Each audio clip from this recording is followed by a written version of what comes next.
It's episode 529 of the Locked On Texas Rangers podcast. I'm here to rank the 10 best Rangers free agents since the turn of the century. How high will Marcus Semien and Corey Seager stack on this list? All that and more coming up on this episode of Locked On Rangers. Let's get into it.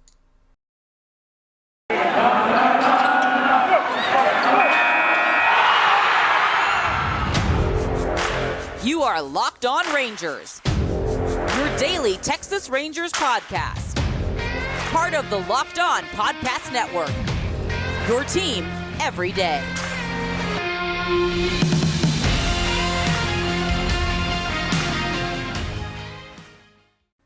You are Locked On the Texas Rangers. I'm your host, Brice Paterik, here today to rank the 10 best Rangers free agents since the turn of the millennia. Not just the century, but the millennia. But first, I want to thank you guys so much for making Locked On Rangers your first listen of the day. If you're not already, go ahead and follow me on Twitter at Brice Paterik. Follow the show at Locked On Rangers. And subscribe on YouTube or wherever the heck you get your podcast. Now, there has been some very good free agents. People might have forgotten. People forgotten because it happened last year. But it still happened. The Rangers still have Corey Seager and Marcus Semien, two phenomenal free agents. But are they the best Rangers free agents since the turn of the century? Well, they haven't played a single game for the Rangers yet. Major League Baseball could collapse and never play a game again. So it'd be hard for me to know exactly where to rank them. But I did my best. I did my very best to rank them. And, I included things like how the players did with the Rangers, what they were like beforehand, how big a deal it was that they signed with the Rangers, all that. But a lot of it had to do with their performance with the Rangers and how well they did there. Now, number one on my list, I feel like this is very obvious. Like, if I didn't do this, it would be sacrilege. But the number one Rangers free agent is Adrian Beltray. Of course, it's Adrian Beltray. He is the best Rangers free agent that they have ever signed. I mean, A-Rod was close. This was really close. But Adrian Beltray, just what he did and being with the Rangers as long as he did, and the team success that he had while a part of the Rangers is just so high up there. He made 3 All-Star teams with the Rangers. He only made 1 All-Star team before he came to Texas, and that was literally the year before in Boston at age 31, which is absolutely insane that Adrian Beltray didn't make an All-Star team before that. I mean, the year that he had 48 home runs, he finished second in MVP voting and, earned a Silver Slugger. But, he also didn't get an All-Star selection that year, and it makes me absolutely insane. He also only had 2 Gold Gloves at that point. Didn't win any Gold Gloves when he was with the Dodgers. How does that make any sense? He had been a phenomenal defensive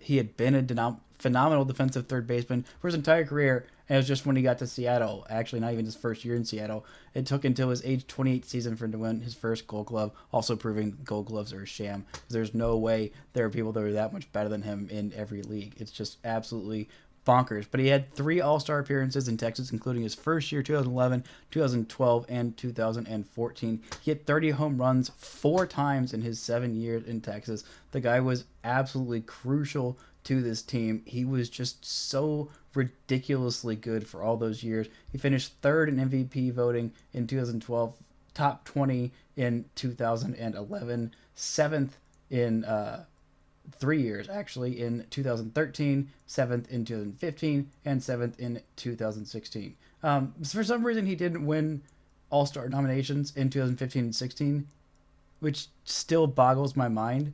How he wasn't an All-Star every single year. He also didn't win it in 2013. All those years we finished 7th in MVP voting, he wasn't an All-Star. How does that make any sense at all? This guy is ridiculous. He had finished, number 3 in MVP voting the year before in 2012, and then 2013 they're just I don't really feel like it. That was the year he finished with an on-base of 371 and a slugging percentage of 509. He hit 30 home runs that year. Just no, not an All-Star, while also being the best defensive third baseman in baseball. Sure, okay, cool, totally fine. Makes me absolutely insane every time I look at it. But, man, this guy was just phenomenal. He had 199 home runs with Texas. Could have had 1 more home run. Just 1 more home run and would have been at an even 200. Played with Texas longer than he played with anywhere else. He played 1,098 games versus LA. He played 966 games. He loved it here. His career slash line with Texas, a 304 batting average, a 357 on base, and a 509 slugging percentage, a 128 OPS plus. This guy was just the model of consistency, the model of fun. Just everything about him was just so important. In 8 years with Texas, he had a 41.1 career WAR according to Baseball Reference. It's just absolutely bonkers. His career average for WAR in 162 games is 5.2. The guy was a legend, a consummate professional, and just absolutely lovable. He loved the game of baseball, and watching him play it, he made you love baseball too, which was just so much fun. And, we're going to go ahead with a stark contrast and the guy who comes next about how Rangers fans feel about him now. But this guy deserves to be very high up. It's Alex Rodriguez. Yes, I included A-Rod in here. He only played with the Texas Rangers for 3 years and then got traded for an all-star, Alfonso Soriano. I always forget that he was in the deal. I literally always just think, oh, it's just Joaquin Arias. And so we got literally nothing for the deal. But no, Alfonso Soriano wasn't that deal. Because looking, I was like, oh, I thought Alfonso was a free agent. Because, I was much younger back then. I wasn't as closely paying attention to the ins and outs of baseball and the Texas Rangers as well.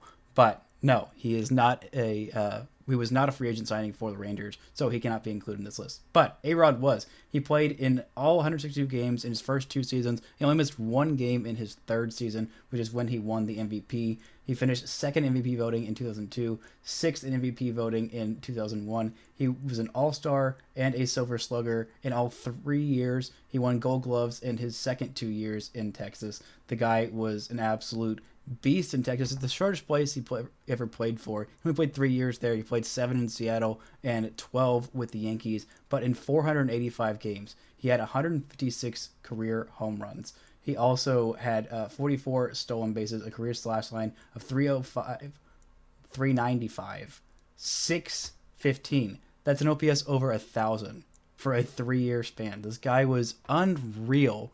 And yeah, he's kind of a tool. He's actually a very big tool. He is very insufferable. And paying him that much money kind of handicapped the rest of the Rangers because they couldn't afford decent pitching. The rest of their offense was pretty good. They also had a Pudge Rodriguez and a couple other guys you might have heard of in that offense, but they just could not get pitching to complement that team and make them competitive. So it leaves a bad taste in the mouth. But man, was he such an excellent player here. He was already really good when the Rangers signed him. I mean, he was going into his age 25 season. He already had 4 All-Star appearances. He already had 4 Silver Sluggers as well. The guy already had a top 3 MVP finish and actually his second MVP voting in 1996 as a 20-year-old. That's some Mike Trout stuff. He also finished 3rd in MVP voting in 2000, the year before he went to the Rangers. He got MVP votes in every single full season except for 1997. Not a super great year. Only an 846 OPS and 23 home runs in 141 games. What a freaking bum. How terrible. Gosh, I would take that in a heartbeat on last year's team. But he was so talented. It was such a big deal that the Rangers signed him. And he performed up to that contract. People give him crap, but he performed up and above the level of expectation put on him with that huge contract, and then continue to outperform it and be a Hall of Fame level player for the rest of his career. So he's definitely up there at number 2. Number 3. Some suspense there. Man, I don't know. I'm waiting so long I'm getting hungry. You know what I do when I get hungry? I go reach for a Built Bar. That's right, this episode is brought to you by Built Bar. It's the new year, which means New Year's resolutions. And, if yours is about getting fit or eating healthier, make sure to include Built Bar in your plan. Built Bars are covered in 100% chocolate. Most of these contain 130 calories, 4 grams of sugar, 4 net carbs, and 17 grams of protein. Compare that to a candy bar, which usually has 240 calories, 30 grams of sugar and dozens of net carbs. And, instead of reaching for those snacks that are not healthy, not good for you, you could, clear those out and throw them away or give them to your kids or, I don't know, somebody else, and replace those snack stashes with some Built Bars. Even if you're not a huge fan of working out, you can at least eat something that tastes good and is good for you. So it basically does the work for you. You can go to built.com, use promo code LOCKED15 to get 15% off your order. Use promo code LOCKED15 for 15% off at built.com. Now let's take a look at number 3 on this list. We've already had A-Rod and Adrian Beltray. At number 3, that's right, it's your boy, Corey Seager. He is already, before taking a single swing, the third best Rangers free agent signing since the clock hit Y2K. The guy is phenomenal. He's already won a Rookie of the Year. He is a 2-time All-Star, 2-time Silver Slugger, World Series MVP, NLCS MVP, World Series winner. The guy is a champion. He is a proven beast with the bat and a perennial all-star. Last year, he had a 3.7 WAR, a 306 batting average, while also smacking 16 home runs with an on-base of 394. That's a 915 OPS and a 145 OPS plus. For his career, he has a 131 OPS plus. That's higher than Adrian Beltray did. This guy is legit. He is everything the Rangers want in a shortstop, in a star, in a franchise player, and there is a lot of hopes resting on him. Now the Rangers have to be, wary of what happened, obviously, with Alex Rodriguez. The Rangers right now don't have the core that the Rangers had when they signed A-Rod. They don't have a Pudge Rodriguez already there. They already have a bunch of offensive stars. They also don't have a whole lot of pitching depth. So, but there's not a whole lot of other money to spend. Like, there's plenty more money left around. They obviously signed Marcus Semien to go along with Corey Seager. At that point, the Rangers already had, when they signed A-Rod, they had Pudge, they had Rafael Palmeiro, they had Michael Young, a very, very young Michael Young. They also had an aging Ruben Sierra. I don't want to talk about it. But look at their pitching staff that year. It was awful. They had Darren Oliver, who had a over 6 ERA, Kenny Rogers, who had an ERA over 6, Rob Bell, Aaron Mayette, ERAs over 7, and their workhorse of 215 innings, Rick Helling, had a 5.17 ERA. They didn't have a single starting pitcher with an ERA under 4.4. That is not a team built for success, and the Rangers are not going to turn it around in one go, but Corey Seager is way up there already before even playing, is among the best free agent signings in Rangers history. Now, the next one, a name you might be familiar with, a guy who's pretty good, who the Rangers signed after having another breakout year in Toronto. That's right, it's Marcus Semien. He's at number 4 on this list. Marcus Semien is a guy who's finished top 3 in MVP voting twice in the last 3 years. Had a down year in 2020, which again, who didn't? He's going to be 31 going into this season, but he's coming off a historic year, one of the best years that any second baseman has ever had. 45 home runs and a 334 on base and a 538 slugging percentage and OPS of 873. He also won a Gold Glove and a Silver Slugger. 45 home runs, a record by a second baseman. Played all 162 games, 724 plate appearances. This guy is an absolute workhorse. He also had 39 doubles to go along with those 45 bombs and stole 15 bases, was only caught stealing once. I feel like I keep forgetting that. He's a really good base stealer. But a 133 OPS plus. This guy was well above league average. He was the cream of the crop, the best second baseman in all of baseball last year. He has been getting better and better and better. He is the culture setter. He is the workhorse. He is the everyday guy. And the Rangers are betting big on him. They feel really good about him leading their franchise. He's coming off a 7.3 WAR season, and 2 years ago he had an 8.4 WAR season. He's also had 2 other seasons with a WAR of 3.5 or better. This guy just keeps getting better with age, and the Rangers got him to a big deal. They believe very highly in him, and they love what they saw with him leading a team in Toronto that couldn't quite get into the playoffs, but it's looking like the Rangers might have a little bit less of a competitive vision. Fewer young stars around to mentor and all that good stuff. There's no Vladdy Jr. waiting in the wings for the Rangers, unfortunately. I would love to have a Vladdy Jr. waiting in the wings. I mean, wouldn't anybody? There's no Bo Bichette waiting in the wings, but he is going to have another fantastic middle infield partner in Corey Seager. Those two together are going to be the best middle infield in all of baseball next year. I feel very confident in saying that, assuming that they can both be healthy and that there is a baseball season and that the lockout can, end relatively quickly. Maybe we'll get a spring training in Who knows? But I feel very confident in saying that Marcus Semien has the cachet, has the gravitas of an Adrian Beltray type. Now, he hasn't had the same success and the same absolute defiance, pure defiance of Father Time and Mother Nature and the lasting effects of aging that Adrian Beltray did. And I'm not saying that he's going to repeat those numbers or that he's going to be as fun playing the field as Adrian Beltray. That would be way too much to put on anybody. But he's had the same kind of a similar type of career as Adrian Beltray did before he got to the Rangers, and he's a guy who the Rangers really needed and is going to spark a much, much more fun season in Texas in 2022 than the past 2 seasons have been by far. Those 2 guys are great. They're a lot of fun. The Rangers bet big on them. But if you want to bet big, you should go to betonline.ag. BetOnline would like to wish everybody a happy new year as we continue the march to the playoffs and beyond. BetOnline remains your number 1 spot for all the best sports wagering action in 2022. A new year, a new updated desktop and mobile website to sign up today. Receive your 50% welcome bonus on your first deposit. Just use our promo code LOCKEDON to get started. From football, basketball, hockey, boxing, UFC, right to your favorite Vegas casino games, don't wait to take advantage of all the amazing offers available for 2022. BetOnline is the fastest and easiest way to wager on all your favorite sports. BetOnline, where the game starts.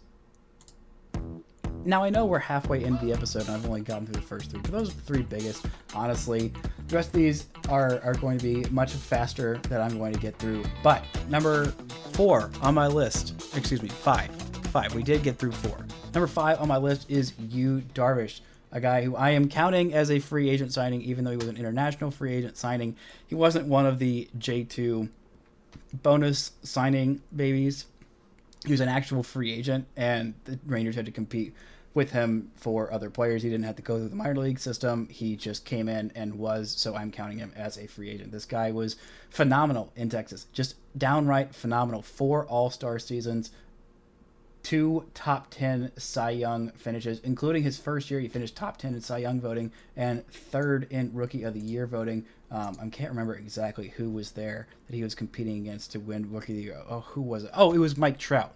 And Yoenis Cespedes also had a phenomenal year. I still think that he should have been voted higher than Yoenis Cespedes. That's fine. It's okay. I'll live with it. Him losing the Rookie of the Year award to Mike Trout, who had a 10.5 WAR in his first full season in the big leagues, which is downright stupid and hilarious. You're not going to win Rookie of the Year over that guy, and he shouldn't have been denied MVP, but that's a whole other discussion. Doesn't matter. The Rangers are not signing Mike Trout, so I don't think that he is going to ever appear in the Rangers' top whatever free agent signings, because I'm pretty sure has an extended contract till he is like 40 years old or something like that, as he should. But anyway, Yu Darvish was phenomenal. In his best year, he finished 2nd in Cy Young voting, also got MVP votes, had 277 strikeouts in 209 2/3 innings, a 2.83 ERA. This guy was ridiculous, a 1.45 ERA plus, and 11.9 strikeouts per 9 innings. This guy was unhittable, absolutely unhittable. Missed the 2015 season with Tommy John surgery. Had a great 2014, ended up ending that season early to get the Tommy John surgery. Then he would miss all of 2015. Come back in 2016 and 2017, his last year in Texas.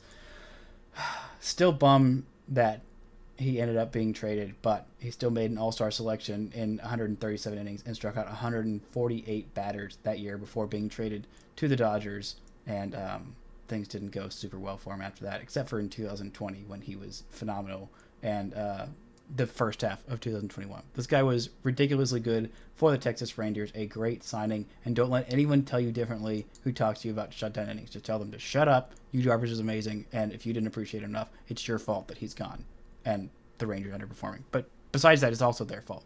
Anyway, number 6 on this list, Lance Lynn, a guy who was with the Rangers for 3 years. He signed a big deal, 2 years of his 3-year deal, signed a big deal with the Rangers, would have been an all-star in 2020 had there been an all-star game. Led the league with 84 innings thrown that year. In batters faced, he led the league in back-to-back years, 875 batters faced in 2019 and 344 in 2020. Finished top 6 in Cy Young voting back-to-back years, 5th in 2019. I don't know why the hell he wasn't an all-star if he was doing that well, which he was in 2019. Like, it still bothers me, all this stupid all-star voting that they get wrong so many times. But in his first year in Texas, the Rangers fixed him just right away, which didn't happen as much with some of the other signings like him in Minor and Kyle Gibson. But 208 innings, 246 strikeouts, a 3.67 ERA.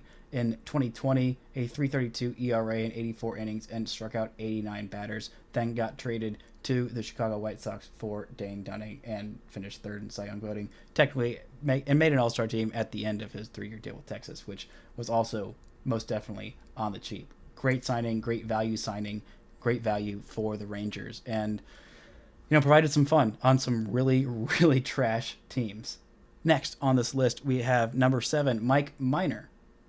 Mike Minor was an all-star, came to the Rangers as a reliever after one season of being a reliever in Kansas City and had 2 full years that he missed. Hadn't been a starting pitcher in a long, long time.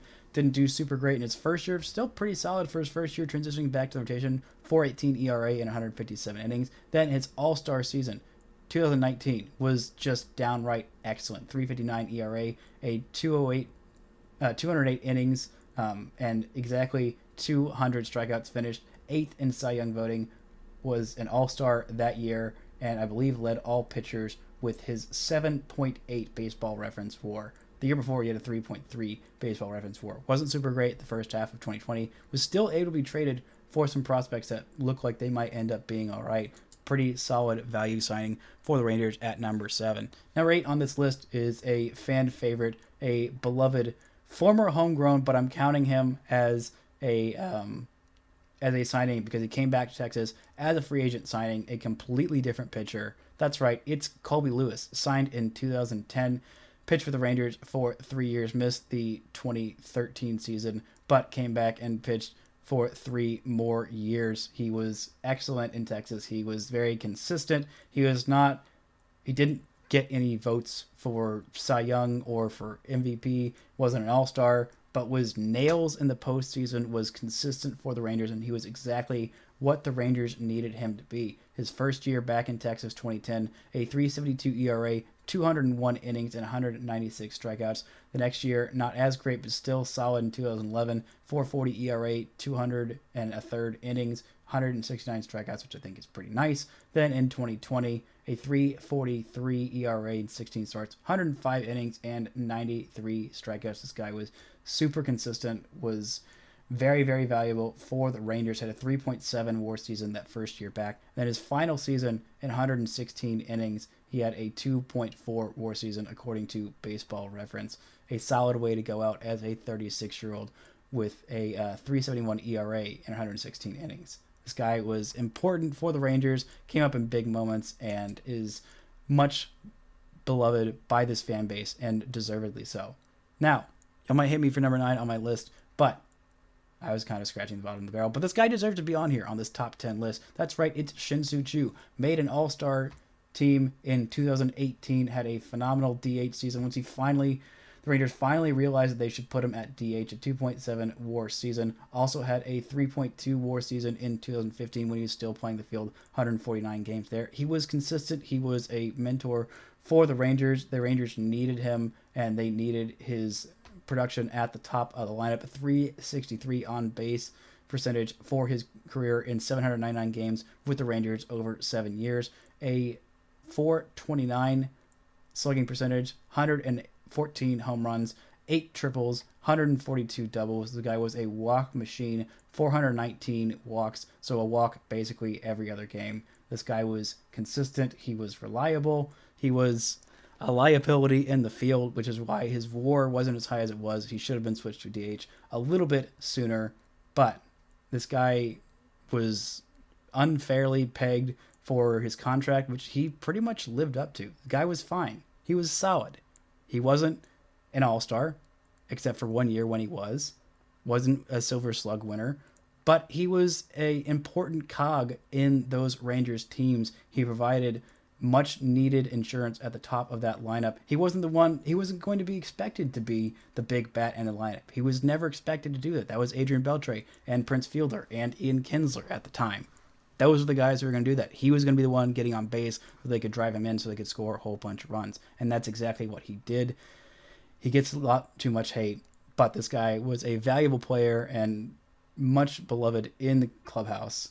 And I loved him being on the Rangers. So there you go, at number 9. And at number 10, we have Gary Matthews, a very valuable player for the Rangers. Made an all-star team in 2006, was with the Rangers from 2004 all the way to 2006, 3 seasons in Texas. Didn't play as many games in 2004, only 87 games there, but had an .811 OPS, 11 home runs in that span, and a .350 on-base percentage. This guy was extremely valuable, played very good defense, and made an all-star team in his time here in Texas. That year he made an all-star team in 2006. He had a 5.2 WAR season. He was ridiculously good, played in 147 games, 690 plate appearances, hit .313, an on-base of .379, and a slugging percentage of .495.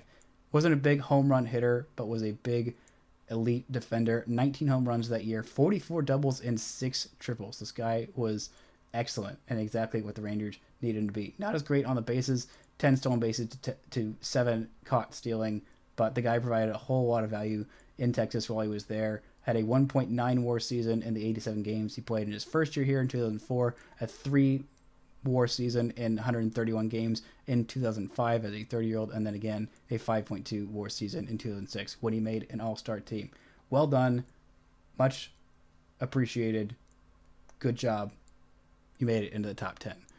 That's my top 10. There are a few other guys that I wanted to mention that I feel like deserve some love. Kyle Gibson, he didn't do well in his first year here, and that's why I didn't include him. Then he was traded, and the 1 year that he actually did do well, he did make an all-star team, and he played, pitched in about 31 games, I believe, for Texas, and the Rangers were able to trade him for a guy who has a whole lot of upside, so, maybe that'll pay off well. And he did very, very well. He had a, where we go? I think it was about 3 WAR. Where did we go? Why am I on his hitting statistics? All right, there we are. In his few games in Texas, his about half a season, he had a 3.2 WAR season. 113 innings, 3.2 WAR. If he'd finished out the season in Texas, he probably would have had about a 5 WAR season. That was the pace he was on. And, he did well in Texas. 31 starts, 180 innings. So it's about enough to make a judgment. 3.79 ERA there, which is just like pretty good. But he did so poorly his first year here.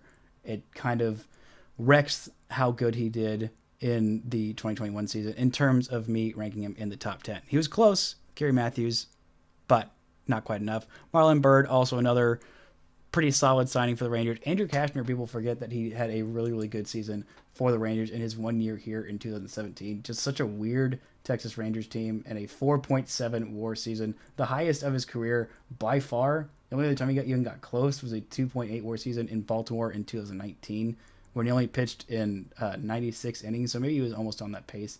But it was such a weird year, that 2017 team. Also, Ian Desmond, another very honorable mention, much beloved, one of the better looking Rangers to sign with the team in my Rangers fandom. Only there 1 year, made an all-star appearance, switched from shortstop to center field, and then signed a god-awful deal in Colorado, which he is still in the league. We sat out the last couple of years, hoping that he can get a deal to sign somewhere and not play first base. I don't know why the heck Colorado did that, but they're a whole mess, and it doesn't undermine anything that he did in Texas and the love that he deservedly gets whenever he comes to Texas. So that's it. Those are my top 30. If you have an issue with them, if there's somebody that I missed, something that I didn't even honorably mention that deserves to be mentioned in an honorable way, sound off in the comments on YouTube or on Twitter at Brice Paterik or the show at Locked On Rangers. Go ahead and subscribe on YouTube if you're not already. Thank you guys so much for listening. That's going to do it for this edition of Locked On Rangers. Until next time, don't forget to enjoy baseball.